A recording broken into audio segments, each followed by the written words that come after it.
नमस्कार दोस्तों। तो कैसे हैं आप सभी लोग। आई होप आप सभी लोग बहुत बहुत अच्छे होंगे।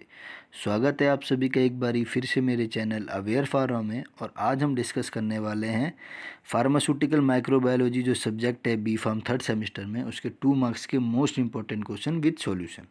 तो जैसे कि आप लोगों के सेमेस्टर एग्ज़ाम चल रहे हैं तो आप अच्छे से प्रिपेयर कीजिए। और ये जो मेरी वीडियो है ये सिर्फ सेमेस्टर में जो स्टडी कर रहे हैं स्टूडेंट्स उन्हीं के लिए नहीं है, बाकी जो पास आउट स्टूडेंट भी हो गए हैं आगे उनको फार्मेसी करने के बाद किस में उनको जो है अपना फ्यूचर बनाना है उसमें के लिए भी मैं काफ़ी वीडियोस आगे अपलोड करने वाला हूँ।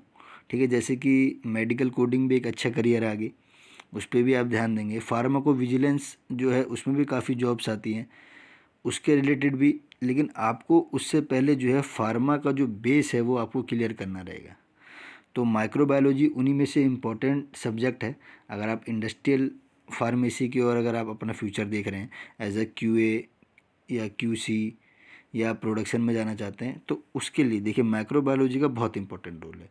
और गवर्नमेंट एग्ज़ाम से आगे जो है मास्टर्स करना चाहते हैं फर्दर स्टडी में, उसमें भी माइक्रोबायोलॉजी का बहुत इंपॉर्टेंट रोल है। तो स्टार्ट करते हैं हम आज की वीडियो फर्स्ट क्वेश्चन के साथ, differentiate between pharmaceutical and medical microbiology.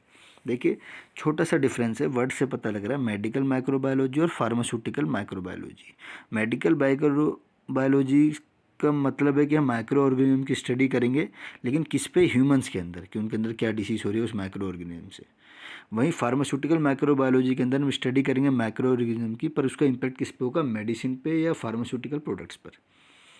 Second point है कि इसमें हम डायग्नोस करेंगे बैक्टीरिया और फंगल इन्फेक्शन कितने हो रहे हैं ब्लड टिश्यूज़ के अंदर, वुंड्स में या रेस्पिरेटरी ट्रैक्ट में। वहीं फार्मास्यूटिकल माइक्रोबायोलॉजी में हम इंश्योर करेंगे safety and efficacy of pharmaceutical products, कि उनकी सेफ्टी और उनकी एफिकेसी का ध्यान रखा जाए। थर्ड एग्जाम्पल है ब्लड कल्चर, इसमें एग्जाम्पल आएगा। वहीं फार्मास्यूटिकल माइक्रोबायोलॉजी में जो एग्जाम्पल आएगा वो है प्रोडक्शन ऑफ एंटीबायोटिक्स। सेकंड हमारा क्वेश्चन है give the difference between prokaryotic and eukaryotic cell. देखिए प्रोकैरियोटिक और यूकैरियोटिक सेल, आप जो लोग के पास 11th-12th में बायो होगी वो समझ पाएंगे कि ये तब से ये क्वेश्चन है, 10th में भी है छोटा सा बेसिक डिफरेंस, लेकिन 11th-12th से आप पढ़ते आ रहे हैं तो ये बी फार्म में भी है। और जिन पे मैथ है तो वो भी ध्यान देंगे, कोई ऐसा इशू नहीं है। प्रोकैरियोटिक सेल जो है वो यूनिसेलुलर होते हैं, यूनिसेलुलर मतलब एक सेल है और स्मॉल होता है साइज में। वहीं यूकैरियोटिक सेल क्या होते हैं, वो यूनिसेलुलर मल्टी सेलुलर दोनों होते हैं, पर उनका साइज ज़्यादा होता है as compare to prokaryotic. Nucleus absent होता है प्रोकैरियोटिक में, आपको पता है, यूकैरियोटिक में न्यूक्लियस प्रेजेंट होता है। सेल डिवीजन जो होता है प्रोकैरियोटिक के अंदर बाय बाइनरी फिजन है, वहीं यूकैरियोटिक के अंदर जो है वो माइटोसिस की हेल्प में। माइटोसिस में सेल डिवीजन ज़्यादा जल्दी होता है as compare to binary. Binary आप समझ सक रहे हैं कि 2 ही 2 डिवाइड होंगे। प्रोकैरियोटिक का एग्जाम्पल है बैक्टीरिया सेल, वहीं यूकैरियोटिक का एग्जाम्पल है प्लांट और एनिमल सेल्स। नेक्स्ट जो हमारा थर्ड क्वेश्चन है how will you define cell culture. देखिए आपने कल्चर मीडिया वर्ड सुना होगा कि किसी भी सब्सटेंस को या किसी भी ऑर्गेनिज्म को या सेल को या टिश्यू को आप जो है ग्रो कराएंगे एट स्पेसिफिक, आप अपने हिसाब से जिस जो कंडीशंस उस सब्सटेंस या ऑर्गेनिज्म को चाहिए ग्रो होने के लिए, क्या टेम्परेचर चाहिए, कितना वाटर चाहिए, कितनी लाइट चाहिए, क्या पीएच होना चाहिए, क्या मॉइस्चर कंटेन होना चाहिए, तो वो सारी चीज़ें का आप ध्यान रखेंगे तो उसे हम कल्चर मीडिया कहते हैं। लेकिन विदाउट अगर कोई ऑर्गेनिज्म के अंदर हम यूज़ करें, जैसे आउटसाइड ऑफ कोई भी ऑर्गेनिज्म, वैसे ही सेल कल्चर का मतलब है कि सेल को हम ग्रो करा रहे हैं कोई भी ऑर्गेनिज्म से लेकर कंट्रोल्ड इन्वायरमेंट में, पर ऑर्गेनिज्म के बाहर। एक तो वो नॉर्मली ग्रो होता है ऑर्गेनिज्म के अंदर कि उसे कितना टेम्परेचर चाहिए, एक हम बाहर से ग्रो करा रहे हैं। आजकल ये जो टेक्निक है वो मॉडर्न टेक्निक और बहुत यूज हो रही है। देखिए जैसे आप आजकल मैं आपको एग्जांपल दूंगा कि जो आईआईटीएंस हैं, जो कि आईआईटी बॉम्बे, मद्रास, दिल्ली और खड़गपुर, मैं इन चारों का नाम इसलिए ले रहा हूँ क्योंकि यहाँ के जो स्टूडेंट्स हैं उनका फार्मिंग के तरफ काफ़ी लगाव है। तो उन्होंने ज़्यादातर क्या किया है अपने न्यू स्टार्टअप में, जो जिनको फार्मिंग की काफ़ी अच्छी नॉलेज है और वो आगे भी इसमें भी वर्क करना चाहते हैं, तो उन्होंने ये सिस्टम लाया है कि वो क्या करते हैं, वो बीज लेते हैं और उसको विदाउट, आप समझिए कि खेत फार्म के अंदर नहीं उगाते, उन्होंने एक सिस्टम बना रखा है जिसके अंदर वो अगर कोई भी फसल है, कोई भी क्रॉप है, उसको ग्रो करने के लिए क्या क्या टेम्परेचर, क्या उसको मॉइस्चर कंटेंट, कितना उस सॉइल की जो इसके अंदर क्या क्या उसे माइक्रो ऑर्गेनिजम्स की नीड है जिससे वो सॉइल फर्टाइल हो, ठीक है, वो सारे फैक्टर्स जो हैं वो उसके अंदर जो हैं वो अप्लाई करते हैं, उन्हें प्रोवाइड करते हैं और प्लांट्स को ग्रो कराते हैं। आप देखिएगा वो काफ़ी अच्छी टेक्निक्स है, मॉडर्न डे टेक्निक है।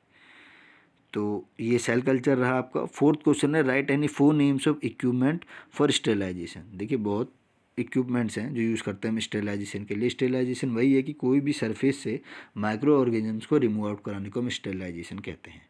ड्राई हीट स्टेरिलाइजेशन और मॉइस्ट हीट स्टेरिलाइजेशन, दो तरीके के स्टेरिलाइजेशन होते हैं। पर इक्विपमेंट्स कौन से हम यूज़ करते हैं वो मैं आपको बताता हूँ। ऑटोक्लेव आपने देखा होगा, जहाँ से मैंने बी फार्म की थी वहाँ भी ये ऑटोक्लेव था। Hot air oven, UV chambers और हैपा फिल्टर्स जो होते हैं वो जनरली इंडस्ट्रीज़ में होते हैं, जो कि माइक्रोबायोलॉजी जहाँ वो लैब होती है या जो उनका सेक्शन होता है जिसमें असेप्टिक एरिया बनाया था, हाई एफिशिएंसी पार्टिकुलेट एयर।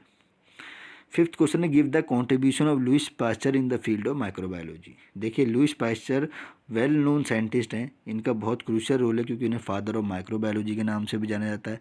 इनका बहुत कॉन्ट्रीब्यूशन है माइक्रोबायोलॉजी के अंदर। जैसे पास्चराइजेशन आपने प्रोसेस आपने पढ़ा है, लेकिन मैं आपको नॉर्मल बताता हूँ। घर में दूध गर्म होता है, वो पास्चराइजेशन प्रोसेस ही है। उसके अंदर किस अमाउंट पे और कितना हमें, कितना डिग्री सेल्सियस पे हमें कितने टाइम तक जो है उस मिल्क को ग्रो करना है ताकि उससे जो माइक्रो ऑर्गेनिज्म है वो किल हो जाए और हमारे लिए पीने के लिए वो इफ़ेक्टिव हो और न्यूट्रिशियस भी हो। तो वो इन्होंने ही बताया था, लुइस पास्चर ने। इन्होंने अपने नाम पे वो प्रोसेस रखा पास्चराइजेशन। फिर जर्म थ्योरी ऑफ डिसीज भी दी है, वैक्सीनेशन, इम्यूनाइजेशन भी इन्होंने बताया, फर्मेंटेशन, सेल थ्योरी, ये सब थ्योरी भी इन्होंने दी है। सिक्स्थ क्वेश्चन है एनलिस्ट टाइप ऑफ माइक्रोस्कोपी। तो माइक्रोस्कोपी से आप समझिए कि माइक्रो मतलब स्मॉल और स्कोपी मतलब विजुअल एग्जामिनेशन। तो आपने अपने कोई भी आप लैब में गए होंगे तो आपने देखा होगा माइक्रोस्कोप पड़ा रहता है। जनरली आप गए होंगे फार्माकोग्नोसी की लैब में या आप जाएंगे माइक्रोबायोलॉजी के लैब में, तो कंपाउंड माइक्रोस्कोप आपने देखा होगा सभी के कॉलेज में अवेलेबल है। जनरली टाइप्स क्या है, इलेक्ट्रॉन माइक्रोस्कोपी है, फ्लोरेसेंस माइक्रोस्कोपी है, फेस कॉन्ट्रास्ट माइक्रोस्कोपी है और कंपाउंड माइक्रोस्कोपी जो मैंने आपको बताया। सिंपल और कंपाउंड ये आप बेसिक पढ़ेंगे भी। नेक्स्ट हमारा सेवन्थ क्वेश्चन है define mechanical sterilization with example. देखिए मैकेनिकल स्टेरिलाइजेशन ये एक टेक्निक है जिसमें हम मटेरियल्स को स्टेरिलाइज करते हैं। कि स्टेरिलाइजेशन आप समझ रहे हैं फिजिकल, केमिकल, ठीक है, बायोलॉजिकल, मैकेनिकल, ये चार तरीके से होते हैं। तो उसमें मैकेनिकल वाले में क्या रोल है कि हम फिजिकल फोर्स अप्लाई करते हैं और फिल्ट्रेशन या हीट या स्टीम का यूज़ करते हैं। जैसे एग्जांपल है सेरेमिक, ग्लास और मेटा फिल्टर। इसका यूज़ करके हम क्या करते हैं, पेरेंटल प्रिपरेशन को स्टेरिलाइजेशन करते हैं, उससे माइक्रो ऑर्गेनिज्म को रिमूव आउट करते हैं।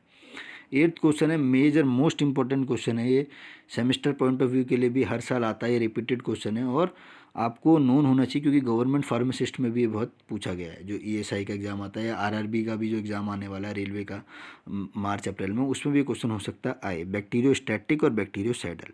देखिए वर्ड से पता लग रहा है, स्टैटिक मतलब रोकना, सैडल मतलब किल करना।